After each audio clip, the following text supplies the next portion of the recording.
Hi friends, నమస్తే. Welcome to ఆనర్స్ kitchen. నో చేతిగా ఉన్నప్పుడు ఇంట్లో కూరగాయలు ఏమీ లేనప్పుడు ఈ విధంగా ట్రై చేయండి. ఈ రోజు కారపొడి తయారు చేసే విధానం ధనియాల కారపొడి. తప్పకుండా ఇదే కొలతలతో ఇదే విధంగా ట్రై చేయండి. చాలా రోజు వరకు స్టోర్ చేసుకోవచ్చు. వేడి వేడి రైస్ లో నెయ్యి వేసుకుని తిన్నారంటే సో వదలరు. బ్రేక్ఫాస్ట్ లో కూడా బాగుంటుంది. తప్పకుండా ట్రై చేసి మీకు ఎలా ఉందనేది కామెంట్స్ లో తెలియజేయండి. ముందుగా ఈ ధనియాల కారపొడి తయారు చేసుకోవడానికి ఎండుమిర్చి అనేది ఈ విధంగా పట్టుకుంటే మనకి మొత్తం ఒక గుప్పుడు ఉంటాయండి.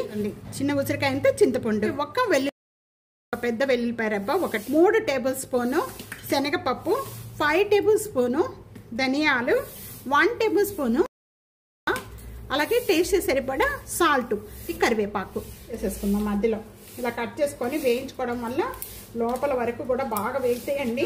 ప్యాన్లు ఒక 1/2 టేబుల్ స్పూన్ అండి. ఈ ఆయిల్లో ఈ ఎండుమిర్చి అన్ని కూడా వేసుకొని లో ఫ్లేమ్ లో పెట్టుకొని వేయించుకోవాలండి, కలుపుతూ కూడా. ఇక్కడ ఎండుమిర్చి అన్ని కూడా బాగా వేగిపోయిన వెంటనే కూడా ఒక ప్లేట్లో ఎండుమిర్చి వేగిపోయిన వెంటనే కూడా మంచిగా గల్లని శబ్దం వస్తుంది, చూస్తున్నారు కదండి. సేమ్ ప్యాన్ లో 1/2 టేబుల్ స్పూన్ ఆయిల్ యాడ్ చేసేసుకున్న వెంటనే కూడా ఇప్పుడు ముందుగా మనం శనగపప్పు వేయించుకుందాము. కలుపుకుంటూ వేయించుకోవాలండి. ధనియాలు యాడ్ చేస్తున్నాను. 1 by 1 వేయించుకుంటూ కూడా కలుపుకుంటూ అవి కొద్దిగా లైట్ గా వేగిన వెంటనే నెక్స్ట్ ఐటమ్ వేసుకుంటూ అన్ని ఒకేసారి వేసి వేయించుకుంటే వేగమండి. పప్పు ధనియాలు వేగిపోయి మంచి స్మెల్ వస్తుందండి.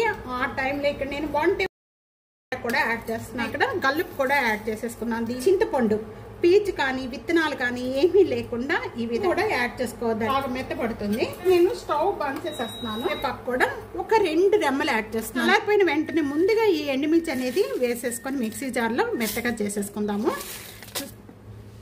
ఈ విధంగా మెత్తగా చేసుకోవాలండి. ఈ చల్లారిపోయిన వెంటనే కూడా దీంట్లో యాడ్ చేసేస్తున్నాను.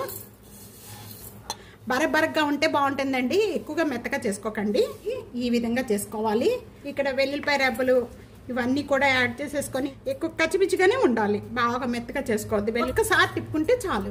అన్ని కూడా కరెక్ట్గా ఉన్నాయండి. చక్కగా కొలతలు ఇదే కొలతలతో చేసుకోండి, చాలా టేస్ట్గా ఉంటుంది. ఇప్పుడే మిక్సీ జార్ పట్టుకున్నాం కాబట్టి బాగా వేడిగా ఉంది. కొద్దిగా బాగా చల్లారిపోయిన వెంటనే మనం ఒక ఎయిర్ కంటైనర్ తడి లేకుండా చాలా రోజుల వరకు కూడా మంచి స్మెల్తో గుమగుమలాడుతూ చాలా వేడి వేడి రైస్లోకి కాదు బ్రేక్ఫాస్ట్ అన్నిట్లో కూడా తీసుకుంటే చాలా బాగుంటుంది. తప్పకుండా ఇదే కొలతలతో ఇదే విధంగా ట్రై చేయండి. ట్రై చేసి మీకు ఎలా ఉందనేది నాకు కామెంట్స్లో తెలియజేయండి. Like and share, comment, subscribe చేసుకోవడం అస్సలు మర్చిపోవద్దండి. ప్రక్కనే ఉన్న బెల్ ఐకాన్ని ప్రెస్ చేయండి. Thank you for watching.